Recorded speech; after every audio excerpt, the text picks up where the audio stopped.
More US based ఈ learning platform. మీరు కూడా స్లాట్ బుక్ చేసుకోవాలంటే ఈ నెంబర్కి కాల్ చేయండి.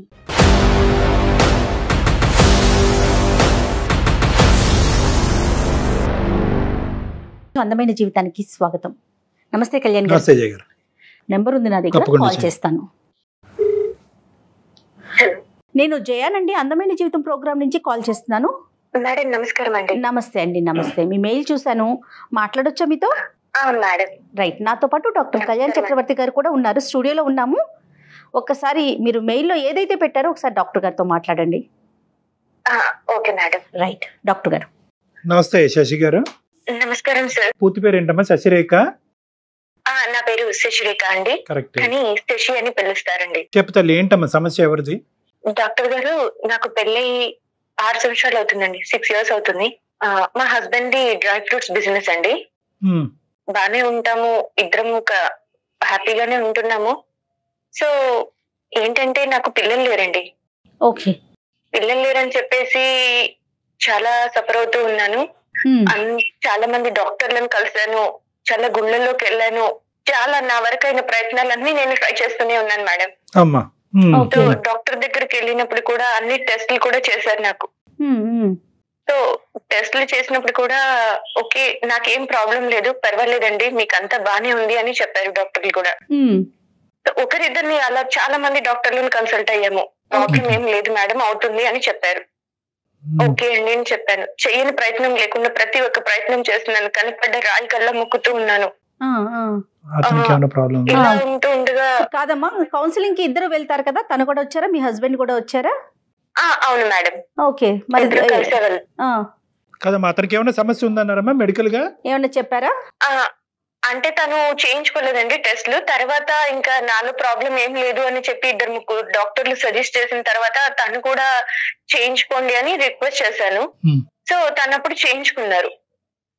తనకి ప్రాబ్లం ఉంది.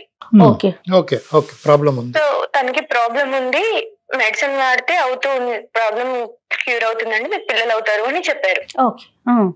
ఓకే అండి అని చెప్పి తను మెడిసిన్ వాడుతూ ఉన్నాడు. ఇంకా ఫ్యామిలీలో ఎలా ఉంటుందో తెలుసు కదా సార్.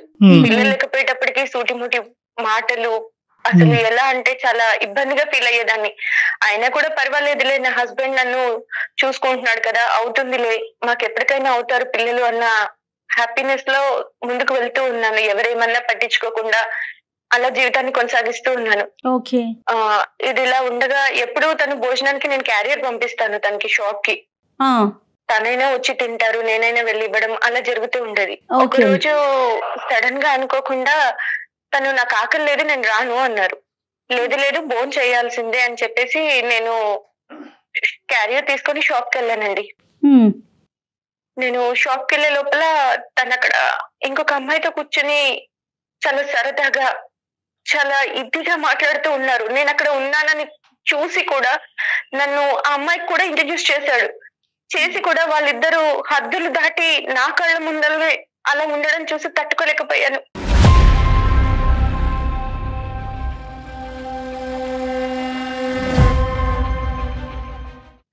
అసలు చెప్పడానికి నాకే ఆశ్చర్యంగా ఉంది సార్. వైఫ్ పక్కన పెట్టుకుని కూడా తను అలా బిహేవ్ చేస్తూ ఉంటే నేనేమీ మాట్లాడలేకపోయాను. అక్కడ ఏమీ మాట్లాడకుండా సైలెంట్ గా ఇంటికి తిరిగి వచ్చేసాను. ఎవరు అని ఏమీ అడగలేదు, ఎందుకు అందరిలో మాట్లాడటం అని సైలెంట్ గా ఇంటికి వచ్చేసి, ఎవరు తను, అసలు ఏంటి, మీ ఇద్దరు అంతా చనువుగా ఉన్నారు, ఎందుకు, అమ్మాయి ఎవరు అని ఇలా అడిగానండి. అడిగితే నీకు చెప్పాల్సిన అవసరం నాకు లేదు, ఫస్ట్ నువ్వు బాబును పాపను కనివ్వు, తర్వాత నువ్వు నా గురించి మాట్లాడు, అప్పటి వరకు నీకు అర్హత లేదు, నీకు అసలు ఏమనుకుంటున్నావు, నీకేముందని మాట్లాడుతున్నా నాతో అని చాలా గట్టిగా అరిచి గొడవ చేసి కొట్టేసి వెళ్ళిపోయాడండి.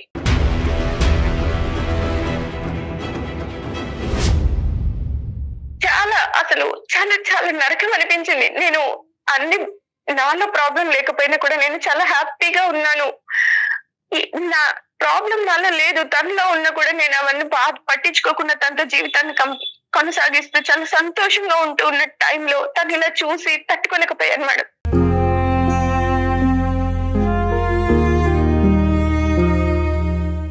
అయితే నేను కాలేజ్ చదివే రోజుల్లో మేడం నన్ను ఒక అబ్బాయి లవ్ చేశాడు, చాలా ఇష్టపడ్డాడు. చాలా ఇదిగా ప్రతి ఒక్కరికి గోడల పైన శశి శశి శశి అభి అంటే ప్రతి ఒక్కరికి నోటెడ్, అలా ప్రతి ఒక్కరు అలా హ్యాపీగా ఉండేవాళ్ళు. అప్పుడు నన్ను లవ్ చేసేవాడు. కానీ తను చాలా అందగాడేం కాదు, అందంగా లేడు, పెద్దగా చదువుకోలేదు. తను తన లైఫ్ ని లీడ్ చేసుకోవడమే కష్టం. తనకి చాలా బాధ్యతలు ఉన్నాయి. ఇంకా నన్ను పోషించే సంపాదన కూడా తను సంపాదిస్తాడో లేదో అని ఆలోచిస్తారు కదా మేడం. నేను ఆ టైంలోనే మా నాన్నగారికి చెప్పుండొచ్చు నేను ఇలా లవ్ చేశాను అని. కానీ ఎవరైనా కన్న తండ్రికి ఉంటుంది కదా మేడం, నా కూతుర్ని నాకంటే గొప్ప వాళ్ళకి మాత్రమేనండి. నేను ఇష్టపడ్డాను. ఓకే, పెళ్లి దాకా వెళ్ళలేదు అంతేనా? Yes madam. Okay okay. నేను పెళ్లి చేసుకుంటే తను మర్చిపోతాడు, హ్యాపీగా ఉంటాడులే అని అనుకున్నానండి. ఓకే. సో ఇలా నేను అన్ని 6 సంవత్సరాల నుంచి ఏది గుర్తుకు చేసుకోలేదు. తను నా అంతలో నేను ఉంటున్నాను, అన్ని మర్చిపోయి నా భర్త నాకు సర్వస్వం అని బ్రతుకుతున్నాను మేడం. నేను తన కోసమే ఉండాలి అన్నట్టు నేను మా హస్బెండ్ కోసమే అన్ని భరిస్తూ ఉంటూ ఉన్నాను. ఎవరెన్ని మాటలు అన్నా పట్టించుకోకుండా, బంధువులు పిల్లలు లేరు, గొడ్రాలు అని ఇలా చాలా హింసిస్తూ ఉన్నా కూడా నేను ఎప్పుడు పట్టించుకోలేదు. నా భర్తే నన్ను ఇలా చూసేటప్పటికి తట్టుకోలేకపోయాను మేడం. చాలా ఏడుపు వచ్చేసింది, చాలా బాధ అనిపించింది.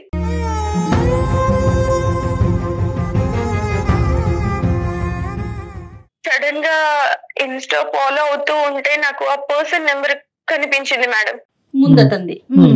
Yes madam. సో కాల్ చేయాలి అనిపించింది, నా బాధ చెప్పుకోవాలి అనిపించింది. కాల్ చేశాను, నా బాధ అంతా చెప్పాను. సరే కలుద్దాం అని అన్నారు సార్. ఎందుకు కలుద్దాం అన్నాడమ్మా?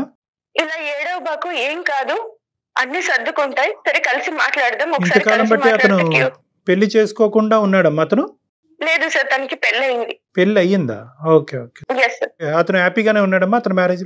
ఇంకా నేను అవన్నీ ఏం మాట్లాడలేదు సార్. నా బాధని నేను తనకి చెప్దాం అన్నట్టు ఫోన్ చేశాను. చెప్పగానే లేదు లేదు, ఇలా ఫోన్ లో కాదు, నువ్వు ఇలా ఫోన్ లో ఏడిస్తే నేను తట్టుకోలేను, మాట్లాడదాం, కలిసి మాట్లాడదామని ఒక రిసార్ట్ బుక్ చేశాడు సార్. సో ఇక్కడికి వెళ్ళామండి.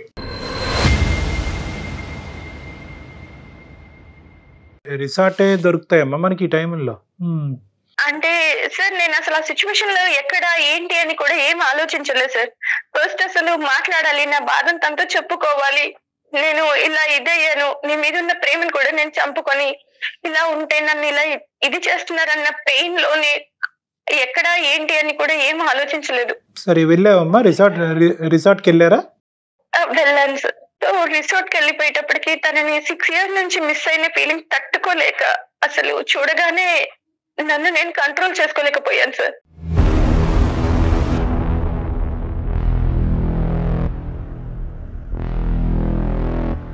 అసలు నా బాధ అతన్ని చూడగానే నాకు ఏడుపు కూడా ఆగలేదు. ఏంటి నేను నిన్ను ఇలా వదిలేసి వెళ్ళిపోయాను అని ఏడుపుతో తన్ని అలా హక్ చేసుకున్నాను సార్.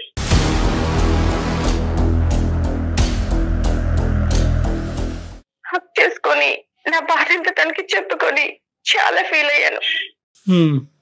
అనుకోకుండా అక్కడ చిన్న మిస్టేక్ అయింది సార్.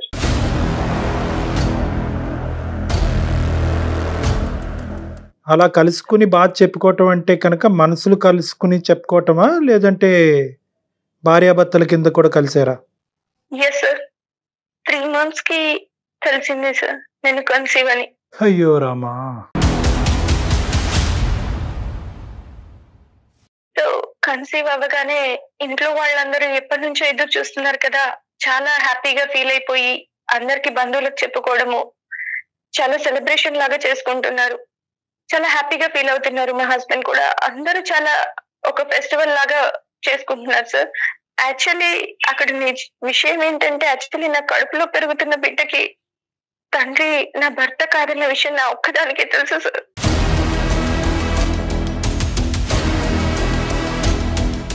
ఎలా చెప్పగలవు అమ్మా, ఎలా చెప్పగలవు ప్రెగ్నెంట్ అయ్యావు అనేది? ఖచ్చితంగా ఆ బిడ్డ నీ బిడ్డ, మీ భర్తతో కలిగినటువంటి బిడ్డ కాదని ఎలా చెప్పగలవు? అంటే నేను అప్పటి నుంచి ఎలా అంటే, నేను మా హస్బెండ్ లేదు సార్, ఇద్దరం దూరంగా ఉన్నాం సార్.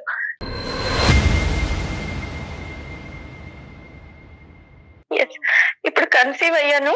ఎన్నో మంత్? కన్సీవ్ అవ్వగానే మా హస్బెండ్ ఇంకా చాలా ఎన్నో హ్యాపీగా మంత్ మీకు ఇప్పుడు? 3rd madam. చాలా పెద్ద ఊబిలోనే కూరుకుపోయావు.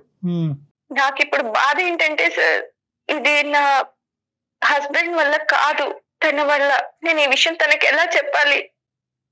చెప్పకుండా ఉండాలా? చెప్పకుండా మోసం చేయాలా? ఈ బాధను నేను తట్టుకోలేకపోతున్నాను సార్. ఇలాంటి పాపం చేశాను, నన్ను ఏం చేయమంటారు? నేను ఎవరికి చెప్పుకోలేకపోతున్నాను, సంతోషంగా ఉండలేకపోతున్నాను. అసలు చనిపోవాలనిపిస్తుంది సార్, చచ్చిపోతే బాగుండేమో అనిపిస్తుంది. కానీ నా చావుకి నా పాప కారణం కాకూడదు కదా.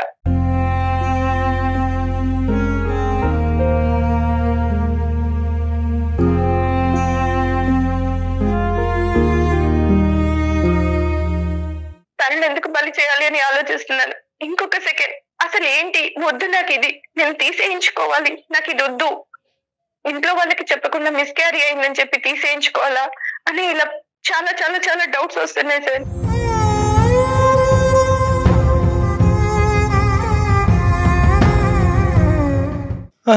అమ్మ, ఇప్పుడు ఇలాంటి పరిస్థితుల్లో ఎవరు మాత్రం ఏం చెప్పగలరు తల్లి? ఇప్పుడు మోసం చేశానా, నా భర్తను మోసం చేస్తున్నాను అనేటటువంటిది నువ్వు బిడ్డతో కన్సీవ్ అయ్యాక అనిపించిందా, లేదంటే ఆ అబ్బాయితో కలిసిన తర్వాత ఆ రిసార్ట్లోంచి బయటకు అడుగు పెట్టినప్పుడు అనిపించిందా? అదే మోసంగా, అది కూడా మోసమేగా. ఇప్పుడు నా భర్తను నేను ఇలా చూశాను, ఇలాగా ఏకలు పక్కపక్కలు అనేటటువంటి అంశాన్ని చూసావు, దానికి మించి నువ్వేమీ చూడలేదు మీ భర్తతో. వాళ్ళు ఫ్రెండ్స్ అయ్యి ఉండొచ్చు, ఇంకోటన్నా అయ్యి ఉండొచ్చు. ఇప్పుడు బిడ్డ పుట్టాడు కాబట్టి పెద్ద తప్పు, బిడ్డతో కన్సీవ్ అవ్వకపోతే చిన్న తప్పు కాదు. At the end of the day it's a breach of trust, నమ్మక ద్రోహం ఇది.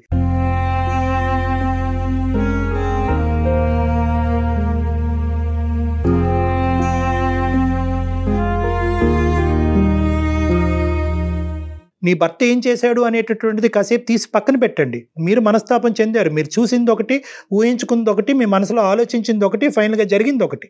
ఈరోజు మీరు అంత దూరం ప్రయాణం చేయవలసినటువంటి అవసరం ఏముంది?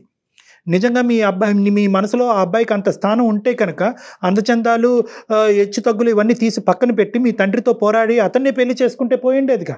ఎందుకు మీ మనసులో ఇదంతా దాగిపెట్టి ఏ రోజైతే మీ భర్తని ఒక చూడకూడనటువంటి పరిస్థితుల్లో చూసినప్పుడు ఎందుకు ఇది బయటకు రావాలి? ఇలాంటివి చాలా ప్రశ్నలు వస్తాయమ్మా. ఈరోజు ఏం చెయ్యాలి అని సింపుల్గా మాకు ఫోన్ చేసో లేదంటే మాకు ఈమెయిల్ చేసో అడుగుతున్నారు. నిజంగా ఇటువంటి సమస్యలకు అంత స్ట్రైట్ ఫార్వర్డ్ రెస్పాన్స్ అండ్ నేను తట్టుకోలేకపోయాను సార్. తనని ఆ అమ్మాయితో ఉండే విధానము అవన్నీ చూసి నాకు చాలా బాధ వేసింది. విడాకులు ఇవ్వండి, అతని మీద కంప్లైంట్ చేయండి, పెద్దల్ని పిలిచి పంచాయతీ పెట్టండి. 1,00,000 సమస్యలకి 1,00,000 పరిష్కారాలు ఉంటాయి. కానీ ఈ పరిష్కారాలు ఏంటమ్మా? అతను దిగాడు కాబట్టి నేను దిగుతాను, అతను వేరే తప్పు పద్ధతిలో అనుభవించాడు కాబట్టి నేను అనుభవిస్తానంటే ఇంకేముంటది? ఈ సమాజం ఉంటుందా? బతుకుంటుందా ఈ సమాజం? కుటుంబ వ్యవస్థ అనేటటువంటి దానికి ఒక మీనింగ్ ఉంటుందా? అక్కడికి వెళ్ళిన తర్వాత అసలు అనుకుని అమ్మా, అక్కడికి వెళ్ళిన తర్వాత అనుకుని, అక్కడికి వెళ్ళక ముందు అనుకుని కాదమ్మా. అతను నిజంగా కావాలి అని అనుకుంటే కనుక ఫోన్లోనే నేను ఓదార్చుండేవాడు, లేదంటే మీ ఇంటి కిందకి కానీ అతని ఇంటికి పైన కానీ ఎక్కడో చోట మాట్లాడుకునేవారు. రిసార్ట్కి ఎవరమ్మా పిలుస్తారు? అసలు ఆయన పిలవటం ఏంటి, మీరు వెళ్ళటం ఏంటి? ఏదో తెలియకపోయాను అంటే కనుక కాదు. మీకు ఇక్కడ బాధ కలిగింది, అక్కడ ఒక పులకరింపు వచ్చింది, ఇక్కడ బాధలో ఆ పులకరింపు వచ్చింది, ఆ పాత జ్ఞాపకాలు గుర్తొచ్చినాయి, అదే కరెక్ట్ ఏమో అని అనుకున్నారు. నేను అంత సిన్సియర్గా అతను వదిలేసి ఇతను చేసుకోవటం వల్ల ఈ జీవితం ఇలా అయిపోయిందేమో, అతన్నే చేసుకుని ఉంటే కనుక ఒక తప్పు చేయనటువంటి భర్త నా జీవితంలో దొరుకుండేవాడేమో అని చెప్పి మిమ్మల్ని మీరు సముదాయించుకుని ఒక ఆలోచన ప్రకారమే అయ్యిందమ్మా. ఇది అంత కళ్ళు మూసుకుని జరిగింది కాదు. దయచేసి ఆ మాటలు మాట్లాడారు. అసలు ఆలోచన మాకు రాలేదు సార్. తనలో కానీ నాలో కానీ 6 years వరకు కలవాలి, మాట్లాడాలన్న థాట్ కూడా నాలో లేదు సార్.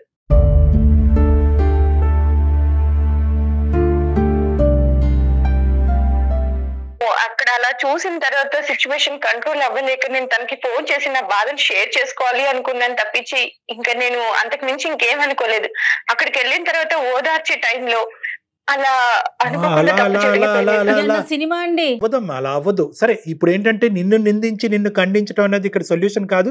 ఎందుకంటే ఈ స్టోరీ 199 మంది ఈ విధంగానే అనుకుంటారు, నేను మాట్లాడినట్టే మాట్లాడతారు. అంటే ఏంటంటే నువ్వు అక్కడికి ఎందుకు వెళ్ళావు, రిసార్ట్కి ఎందుకు వెళ్ళావు, బాధ చెప్పుకునే దానివి శరీరాలు ఎందుకు ఒకరికొకరు అప్పచెప్పుకున్నారు అనేటటువంటి అంశాన్ని ఎవరన్నా మాట్లాడతారు.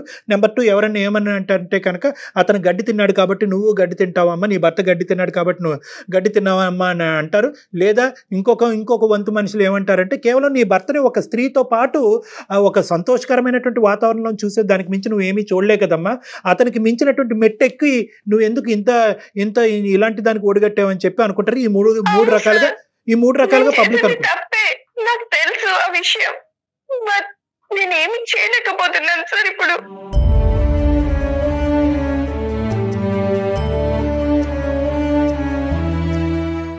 నువ్వేం చేయాలని అనుకుంటున్నావు చెప్పమ్మా ఫస్ట్, తర్వాత ఏం చేస్తే బాగుంటుంది అన్నది మేము చెప్తాం. ఫస్ట్ నువ్వేమనుకుంటున్నావు? నీ కానటువంటి బిడ్డని ఇదే విధంగా దిగమింకుని సీక్రెట్గా పెంచి పెద్ద చేస్తే కనుక అభిమానాలు ఆప్యాయతలు పెరిగిన తర్వాత నమ్మక ద్రోహం చేసిందని అవుతానేమో అనిపిస్తుంది సార్. ఆ నిందని నేను మొయ్యలేను సార్.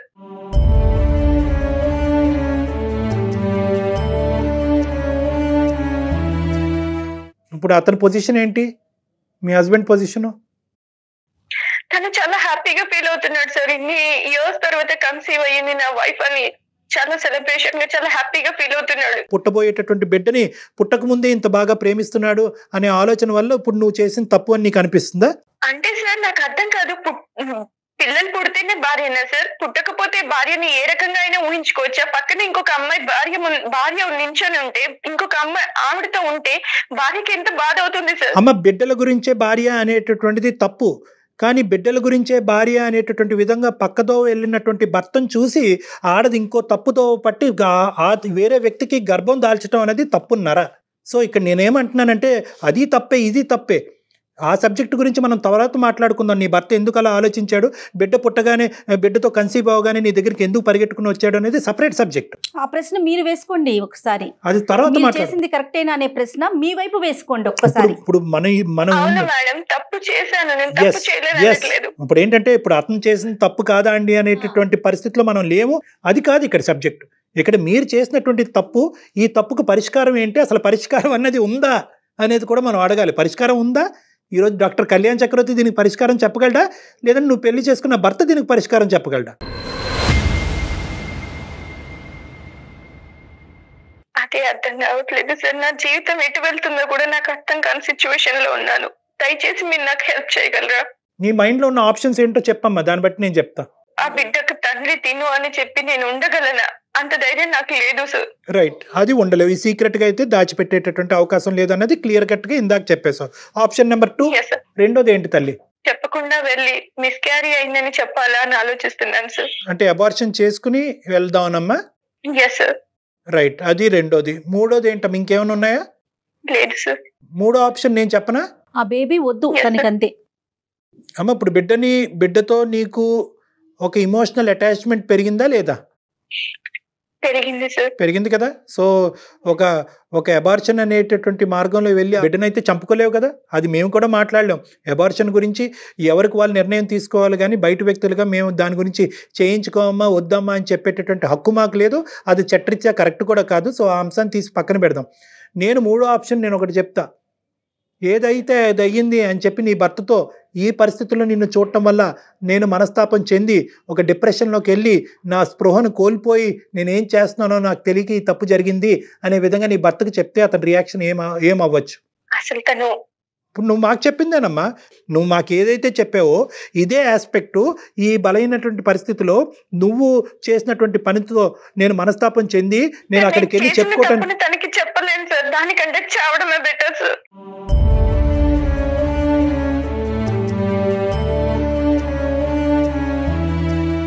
నేను తనకి చెప్పి తనని బాధ పెట్టి ఇలా అవ్వడం కంటే నేను సూసైడ్ చేసుకోవడమే కరెక్ట్ సార్.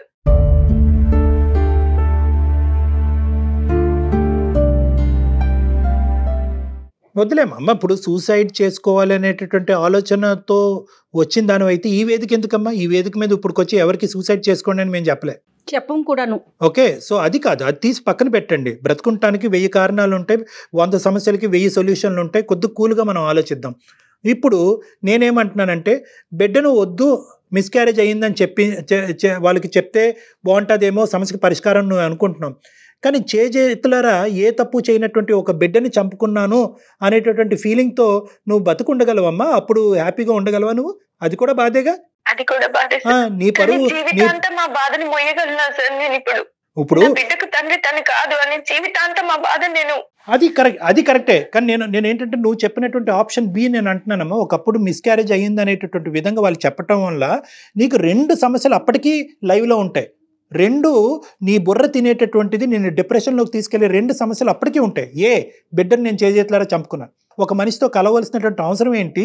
పాపం పుణ్యం ఎరగనటువంటి బిడ్డని భూమి మీదకి తీసుకురాకుండా లోపలే చంపుకోవాల్సినటువంటి దుర్భర స్థితికి నేను ఎందుకు దిగజారిపోయాను, నేను ఎందుకు ఒక హంతకురాల్లా మారాను అనే ఫీలింగ్ కూడా నీకు రావచ్చు. నెంబర్ 1. నెంబర్ 2, కేవలం ఇది చేయటం అన్నంత మాత్రాన నీ తప్పు చెరిపేసుకోగలవమ్మా? అప్పుడు కూడా నువ్వు చేసినటువంటి తప్పు నిన్ను వెంటాడుతుంది కదా. అవుట్ ఆఫ్ ద మ్యారేజ్ నేను ఒక మనిషిని కలిశాను, నా భర్త కళ్ళు కప్పి నేను ఒక తప్పు పని చేశాను అనేటటువంటి ఆలోచన వెంటాడుతుంది కదా. సో బిడ్డను చంపుకోవటం వల్ల, ఈ బిడ్డను అబార్ట్ చేసుకోవటం వల్ల నీకు నీ సమస్యకి దీర్ఘకాలికమైనటువంటి పరిష్కారం దొరుకుతుందని నేను అనుకోవట్లే. So your option B is not apt and not correct. మరి ఎలా సార్, ఎలా నేను బ్రతకడం? ఎస్, నేను చెప్పేది ఏంటి అంటే తప్పు జరిగింది. ఈ రోజు కాకపోయినా రేపైనా నీ తప్పు నువ్వు ఒప్పుకునేటటువంటి పరిస్థితి వస్తుంది. ఏది ఇర్రెస్పెక్టివ్ ఆఫ్ ద ఫ్యాక్ట్ నువ్వు గర్భం ఉంచుకున్నా, తీయించేసుకోవాలని అనుకున్నా, నీ మనసులో ఆ ముళ్ళు అలా గుచ్చుకుంటుంది. గుచ్చుకున్నంత కాలం నువ్వు హ్యాపీగా నీ భర్తతో నువ్వు సంసారం చేయలేవు, సంతోషంగా సుఖంగా ఉండలేవు. తప్పు చేశాను అనే ఆలోచన నేను తినేస్తుంది. కాబట్టి తప్పు ఈరోజు ఇర్రెస్పెక్టివ్ ఆఫ్ ద బిడ్డ ఉందా లేదా అనే అంశం కాకుండా తప్పు ఎప్పటికైనా ఒప్పుకోవాలి. తప్పు ఒప్పుకోవాలి, ధైర్యంగా ఒప్పుకోవాలి. అతను కలిసి ఉంటాడా ఉండడా తర్వాత విషయం, ఆ తర్వాత అంశం అమ్మా. కలిసి ఉంటారా అంటే ఏ కుటుంబాన్ని వెడగొట్టేటటువంటి ఉద్దేశం నాకు తెలియదు, నాకు ఆ ఉద్దేశం లేదు. అర్థం చేసుకొని ఉంటాడు సార్ నాతో. రైట్, అది ఆప్షన్ బి. నన్ను చూస్తాడు కదా అమ్మ, అది ఆప్షన్ బి. అతను ఉంటాడా? అతను ఉండడు కాబట్టి నేను తప్పు కప్పేసి ఇలా నా లోపల దాచేసుకుని నేను ఒక ఆర్టిఫిషియల్ జీవితం అతనితో గడుపుతాను అనుకోవటం అనేది ఇంకా నరకయాతన. ఒక బిడ్డను చంపేసుకుని ఒక అబద్ధాన్ని కప్పేసి ఒక ఆర్టిఫిషియల్గా ఇంకో 40-50 సంవత్సరాల పాటు మా ఆయన కళ్ళు కప్పేసి ఏమీ తెలియని దానిలాగా నేను నా భర్తతో పాటు గడుపుతాను అనేటటువంటిది ఇంకా ప్రమాదకరం. లేదు, నువ్వు అలా చెప్పేటటువంటి ధైర్యం నీకు లేదు అంటే కనుక ఆ మెసేజ్ కన్వే చేయమంటే నేను కన్వే చేస్తాను. నేను ఈ నిజాన్ని తనకి చెప్పి నేను తనతో ఉండలేను సార్. తను నన్ను పిల్లలు పుట్టకుండానే నన్ను ఒక రకంగా చూసేవాడు. ఇప్పుడు ఈ రకంగా చేశానంటే తను నాతో ఉంటాడని నేను అనుకోను సార్. ఈ విషయం తెలిస్తే నాతో ఉండడు తను.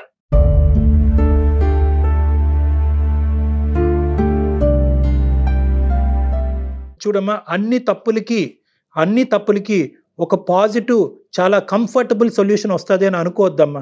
ఒక చోట ఇప్పుడు నీ భర్త నీతో ఉంటాడా లేదా అనేటటువంటిది ఒక ఆఫ్టర్ ఇష్యూ, ఒక సెకండరీ ఇష్యూ. ఈరోజు ప్రైమరీ ఇష్యూ ఏంటంటే ఈ నిజాన్ని ఇలా కప్పిపుచ్చి అతనితో నువ్వు జీవితం కొనసాగగలవా? బిడ్డను చంపేసుకుని లేదంటే బిడ్డ నా బిడ్డ కాదు అనే సీక్రెట్ని దాచిపెట్టి, అలాగైతే నేను ఉండను అని చెప్పి ఆ ఆప్షన్ అయితే తీసేసావు. బిడ్డను తీసేసుకుని ఒక సీక్రెట్ని కప్పిపుచ్చి అతనితో ఎంతకాలం హ్యాపీగా నువ్వు ప్రయాణం చేయగలవు? అప్పుడు మాత్రం నీకు ఇది నేను ఒకటి దాచిపెడుతున్నానని నీకు గుచ్చుకోదు అనేది గ్యారంటీ ఉందా? రైట్. సో ఇక్కడ ఉండేటటువంటిది ఏంటంటే నేను చెప్తున్నాను కదమ్మా, ఈ ప్రాబ్లంకి ఇది చాలా క్లిష్టమైనటువంటి ప్రాబ్లం. నువ్వు అనుకున్నట్టుగా స్మూత్గా సాఫీగా 100% నీకు కంప్లీట్గా కంఫర్ట్ జోన్లో పెట్టి ఈ సొల్యూషన్ ఇవ్వటం అన్నది ఈ భూప్రపంచం మీద మానవ మాత్రుడికి ఎవ్వడికి అవ్వదు. ఎందుకంటే కనుక జరిగినటువంటి తప్పు ఆ స్థాయిలో జరిగింది కాబట్టి, నువ్వు 3వ నెల గర్భవతి కాబట్టి, ఇది అందరి జీవితాలకి ముడిపడి ఉంది కాబట్టి, నువ్వు చూడకూడదు ఏదో చూసావు, దాన్ని ఇంకో స్థాయిలో ఊహించుకున్నావు, వెళ్ళి ఇంకో మనిషితో తప్పు చేసావు, ఈరోజు గర్భం దాల్చావు. ఇప్పుడు దీనికి సింపుల్గా 100%గా నేను అందరూ హ్యాపీగా ఉండే సొల్యూషన్ చెప్పమంటే ఎవరు చెప్పలేరు. ఇక్కడ ఎవరో ఒకరు బాధపడాలి. ఎక్కువ బాధపడతావా తక్కువ బాధపడతావా అనేటటువంటి దాన్ని బట్టి ఇటువంటి సొల్యూషన్ ఉంటుంది. అయితే డాక్టర్ గారు, ప్రేక్షకులందరూ ఇప్పుడు నేను చెప్పేదానికి వ్యతిరేకిస్తారేమో నాకు తెలియదు, కానీ స్త్రీకి పురుషుడికి ఉన్న తేడా ఇదేనండి. ఒక పురుషుడు తప్పు చేస్తే దాని ఇంపాక్ట్ కనిపించదు, కానీ ఒక స్త్రీ కనుక తప్పు చేస్తే దాని ఇంపాక్ట్ చాలా స్పష్టంగా కనిపిస్తుందండి. చూడండి, అది భరించాల్సిన పరిస్థితి కూడా వస్తుంది కదా. చూడండి, తన పరిస్థితి అటు ముందుకు వెళ్ళలేదు, ఇటు వెనక్కి రాలేదు. ఒక స్త్రీగా నన్ను బాగా అర్థం చేసుకున్నారు. అమ్మ, ఒకటే నేను చెప్తాను తల్లి, ఇక్కడ ఏంటంటే ఇది బహుశా మేము చెప్పేటటువంటి సొల్యూషన్ నీకు చాలా పార్షల్గా ఇన్కంప్లీట్గా అనిపించవచ్చు. నేను ఇందాక చెప్పాను కదా, దీనికి కంప్లీట్గా అందరూ నవ్వుకుని సంతోషంగా ఉండే సొల్యూషన్ దీనికి లేదు. కాబట్టి నేను ఎంచుకున్నటువంటి సొల్యూషన్ ఇది. తర్వాత నీ ఇష్టం. ఎందుకంటే నేనేమంటానంటే, ఏమో నేను తప్పుగా ప్రవర్తించాను అనే రియలైజేషన్ నీ భర్తకు రావచ్చేమో. నేను తప్పుగా ఒక స్త్రీ అంటే కనుక, ఒక భార్య అంటే కేవలం పిల్లలు అనేటటువంటి మెషిన్ లాగా నేను నా భార్యను నేను పరిగణనలోకి తీసుకోవటం వల్లే నా భార్య మనస్తాపం చెంది ఇటువంటి తప్పు చేసిందేమో అనేటటువంటి రియలైజేషన్ నీ భర్తకు రావచ్చు. కాబట్టి ఎప్పటికీ కూడా ఒక కుటుంబం, ఒక భార్యాభర్తల సంసార జీవితంలో ఎప్పుడు కూడా నిజాలు ఎప్పుడు కూడా బహిర్గతం కావాలమ్మా. అబద్ధాలతో జీవితం నడిపించలేం మనం. కాబట్టి నా ఉద్దేశం ఇప్పటికీ కూడా నీకు ఎంత కఠినంగా అనిపించినా కూడా నువ్వు నిజం చెప్పాలి అనేదే నా ఆలోచన. ఒకప్పుడు చెప్పలేను అని అనిపిస్తే కనుక మీడియేషన్ కావాలి, ప్రొఫెషనల్ మీడియేషన్ కావాలి, చెప్పేటటువంటి విధంగా అతను అర్థమయ్యేటటువంటి విధంగా అతనికి చెప్పాలి అని నీకు అనిపిస్తే కనుక నీ పరిస్థితులను నువ్వు నాకు పుస్తకం విప్పినట్టుగా మొత్తం అంతా వివరించావు. కాబట్టి నాకు అర్థమయ్యేటటువంటి విధంగా ప్రొఫెషనల్గా అతను నీకు చెప్పేటటువంటి ప్రయత్నం చేయమంటే నేను దానికి కూడా రెడీ. అయితే అంతా కూడా పాజిటివ్ వేలోనే వెళ్తుందని మాత్రం అది ఎక్స్పెక్ట్ చెప్పలేము, చేయకండి. అది అసలు చెప్పలేము. 100% ఎక్స్పెక్ట్ చేయొద్దు. మీరు ఏమొచ్చినా దానికి రెడీగా ఫేస్ చేయడానికి రెడీగా ఉండి అప్పుడు డాక్టర్ గారు అప్పుడు మాట్లాడతారు. అతను తీసుకునే నిర్ణయం బట్టి అసలు ఈ ఈ ఈ ఈ బిడ్డను ఉంచాలా ఉంచకూడదా అనేది కంప్లీట్గా భార్యాభర్తలుగా అది మీ ఇద్దరు డెసిషన్ అమ్మా. ఎందుకంటే తండ్రి అతను, ఎందుకంటే ఇప్పుడు అది ఇంకా చాలా కాంప్లికేటెడ్ ఇష్యూ అవుతుంది. అతనికి పెళ్ళయింది, అతనికి పెళ్ళి అయింది, పిల్లలు ఫాదర్ అతను. ఆ, సో ఒకప్పుడు అబార్ట్ చేసుకోవాలి అంటే కనుక నీ కన్సెంట్ ఏంటి, అతని కన్సెంట్ ఏంటి, ఇవన్నీ కూడా పరిగణలోకి వస్తాయి. సో దానికి కంప్లీట్గా మీరు మెడికల్ అండ్ లీగల్ అడ్వైస్ సపరేట్గా తీసుకోవాలి. కానీ దానికి ముందు నీ భర్తకి ఏ విధంగా ఇది చెప్తారు అనేది ప్రధానమైన అంశం. మీరు చెప్పలేనటువంటి పక్షంలో నా హెల్ప్ తీసుకుంటానంటే దానికి కూడా నేను రెడీ. రైట్ అమ్మా. ఒకసారి నేను మీకు పర్సనల్ నెంబర్ షేర్ చేస్తాను. డాక్టర్ గారితో ఒకసారి పర్సనల్గా మాట్లాడండి. ఎందుకంటే ఈ వేదిక మీద చెప్పలేని విషయాలు, మీరు చెప్పలేనివి, అలానే డాక్టర్ గారు సూచించలేని విషయాలు చాలా ఉన్నాయి. పర్సనల్గా మాట్లాడితే చాలా బెటర్ అండి. Okay madam. Right. All the best. ధైర్యంగా ఉండండి. ధైర్యంగా ఉండండి అమ్మా. చనిపోవాలనే ఆలోచన మాత్రం దయచేసి రానివ్వ అనుకోండి. Okay madam. ఓకే అమ్మా. ఇంతకు మించి పరిష్కారం కనిపించట్లేదు డాక్టర్ గారు. ఎందుకంటే పర్సనల్గా మీతో వచ్చి మాట్లాడటం తప్ప తను పూర్తిగా చెప్పలేకపోతుంది. వేదికగా మనము చెప్పలేకపోతున్నారు. మీరు కూడా సరైన, అంటే ఇంకొంచెం డెప్త్గా చెప్పాలన్నా కూడా చెప్పలేని సెన్సిటివ్ విషయాలు కదా. చాలా సెన్సిటివ్ ఇష్యూ అమ్మ. దీనివల్ల ఎవరో ఒకరు బాధపడతారు. ఖచ్చితంగా ఈ అమ్మాయి తప్పు చేసినందుకు ఈ అమ్మాయి కొద్దిగా ఎక్కువ బాధపడాలి, అది తప్పదు. ఎస్. ఆ ఆ బాధలో రకరకాలు ఉండొచ్చు. ఏ భర్త వింటే కనుక బహుశా నాన్ యాక్సెప్టెన్స్, నీ దారి నీది, నా దారి నాది, విడాకులు. సో బహుశా ఈ అమ్మాయిని మనం మెంటల్ గా ప్రిపేర్ చేయాలి. అంతేనండి. అల్టిమేట్ తన అవుట్కమ్, కాళ్ళ మీద తను నిలబడే ధైర్యాన్ని మాత్రం ఇవ్వాల్సిన అవసరం తన వచ్చింది. కాళ్ళ మీద తను ప్లస్ బిడ్డ భర్త లేకుండా బిడ్డను చూసుకునేటటువంటి పరిస్థితిని కూడా ఆ అమ్మాయి అంగీకరించేటటువంటి Face పొజిషన్ కి చేయాల్సిందే. మనం తీసుకెళ్ళాలి. Thank you so much. చూద్దాం మేడం, కలవని అండి, చూద్దాం మనం. షూర్ డెఫినెట్గా అండి. నమస్తే.